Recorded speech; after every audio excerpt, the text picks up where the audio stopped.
সম্প্রতি রাজ্যে ঝড় তুলেছেন তৃণমূল সাংসদ মিমি চক্রবর্তী।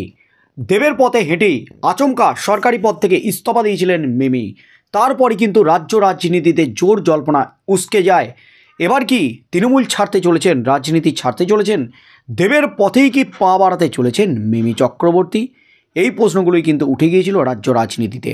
অবশেষে জল্পনার অবসান ঘটিয়ে গত পরশুদিনই বিধানসভায় মুখ্যমন্ত্রীর সাথে মিনিট 40 আলোচনা করেন, বৈঠক করেন মিমি চক্রবর্তী। তারপর একেবারে সপাটে জবাব দিয়ে আসেন মমতা ব্যানার্জিকে। মমতা ব্যানার্জির কাছে ইস্তফাপত্র দিয়ে আসেন মিমি চক্রবর্তী। তিনি রাজনীতিতে থাকতে চান না, তিনি সাংসদ পদে থাকতে চান না, এমনকি তিনি তৃণমূলেও থাকতে চান না, তিনি তৃণমূল ছাড়তে চান। আচমকা মিমি চক্রবর্তীর এই কাণ্ডে কিন্তু রাজ্য রাজনীতি একেবারে উত্তাল। হঠাৎ কেন মিমি চক্রবর্তী রাজনীতি ছাড়তে চাইছেন, তৃণমূল ছাড়তে চাইছেন, তার কারণও কিন্তু একাধিক ব্যাখ্যা করেছেন মিমি চক্রবর্তী। কারণ রাজনীতি করা মানে মানুষকে গালাগালি দেওয়ার লাইসেন্স দিয়ে দেওয়া। মানুষ তাকে গালাগালি দিচ্ছে, তৃণমূল দলের নেতারাই তাকে গালাগালি দিচ্ছে, এমনই কিন্তু বিস্ফোরক দাবি করেছেন। ঘুরিয়ে পেঁচিয়ে মিমি চক্রবর্তী একাধিক তথ্য, একাধিক পরিসংখ্যান তুলে ধরেছেন মিমি চক্রবর্তী। তার মধ্যেই কিন্তু গতকাল আবারও বোমা ফাটিয়েছেন প্রকাশ্যে মিমি চক্রবর্তী। তিনি 17 কোটি টাকা 2019 থেকে 2024 এই টাইমের মধ্যে তিনি সাংসদ ছিলেন, আর সাংসদ থাকাকালীন 17 কোটি টাকার কাজ করেছেন মিমি চক্রবর্তী। কোথায় কত কোটি টাকার কাজ করেছেন, কোথায় কত দিয়েছেন, কাকে কত দিয়েছেন, সব কিছু পুঙ্খানুপুঙ্খ হিসেব একেবারে তুলে ধরেছেন, যাতে কেউ তার বিরুদ্ধে কোনো প্রশ্ন তুলতে না পারে, কোনো দুর্নীতির প্রশ্ন তুলতে না পারে। তাই এই কাণ্ড করেছেন মিমি চক্রবর্তী। কারণ দেব রাজনীতি ছাড়া জল্পনা উস্কে দিতে তার বিরুদ্ধে উঠেছিল সাংসদ তহবিল থেকে 30% কাটমানি চাওয়ার অভিযোগ। আর সেই কাণ্ডের ইতি ঘটতে না ঘটতেই, সেই কাণ্ডের মীমাংসা হতে না হতেই এবার মিমি চক্রবর্তী প্রকাশ্যে কিন্তু বিস্ফোরণ ঘটালেন। এখন মিমি চক্রবর্তীকে নিয়ে কিন্তু রাজ্য রাজনীতিতে জোর চর্চা চলছে। তার মধ্যে এই মুহূর্তের যে সবচেয়ে বড় খবর, সাংসদ মিমি চক্রবর্তী, অভিনেত্রী মিমি চক্রবর্তী কত কোটির মালিক। অবশেষে সামনে এলো মিমি চক্রবর্তীর সম্পত্তির খতিয়ান। সম্পত্তির খতিয়ানে কিন্তু একেবারে চমকে দেওয়ার মতো তথ্য, যা দেখে চক্ষু ছানা পড়া একেবারে রাজ্যবাসীর। এই মুহূর্তের সবচেয়ে বড় খবর, এই মুহূর্তে আলোচনার কেন্দ্রে মিমি চক্রবর্তী। তিনি সাংসদ পদ থেকে ইস্তফা দেওয়ার ইচ্ছে প্রকাশ করেছেন রাজ্যের মুখ্যমন্ত্রী মমতা বন্দ্যোপাধ্যায়ের কাছে। পাশাপাশি রাজনীতি তার জন্য নয়, এমন মন্তব্য শোনা গেছে এই অভিনেত্রীর কণ্ঠে। এরপরই তুঙ্গে চর্চা, তবে কি এবার রাজনীতি থেকে সন্ন্যাস নিতে চলেছেন তিনি? টেলি থেকে টলিউডে পা রেখে আর পিছন ফিরে তাকাতে হয়নি মিমি চক্রবর্তীকে। সাফল্য এসেছে একের পর এক তাঁর ঝুলিতে।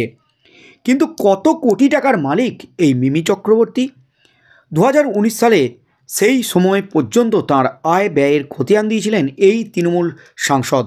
নির্বাচন কমিশনে জমা দেওয়া হলফনামাতে মিমি চক্রবর্তী জানিয়েছিলেন 2017-18 অর্থবর্ষে তার আয় ছিল 15,39,717 টাকা।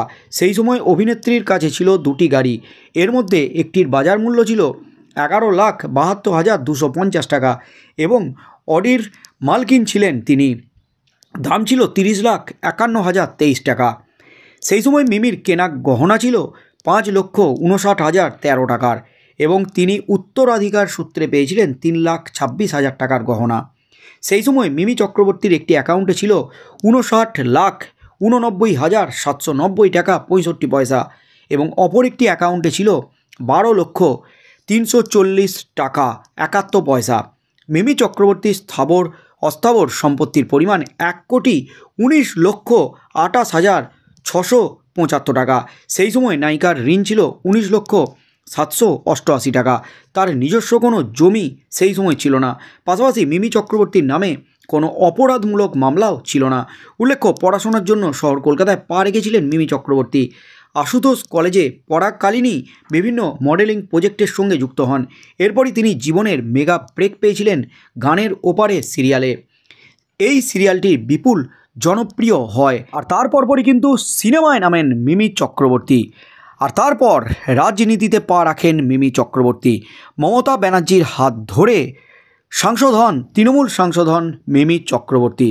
আর সেই মিমি চক্রবর্তীর অ্যাকাউন্টে 70 লক্ষেরও বেশি এবং কোটি কোটি টাকার সম্পত্তির পরিমাণ অবশেষে সামনে এলো।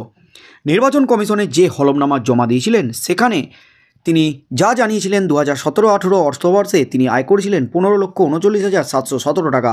তার কাছে দুটি গাড়ি ছিল, একটি 5,59,013 টাকার এবং গহনা ছিল 1,19,28,665 টাকার স্থাবর সম্পত্তি ছিল তার ঋণ ছিল 19,788 টাকা।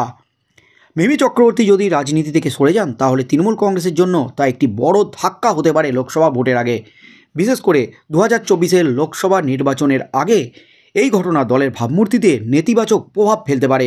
তাই এবার মিমি চক্রবর্তীকে নিয়ে আসরে নামতে চলেছেন অভিষেক ব্যানার্জি এবং মমতা ব্যানার্জি।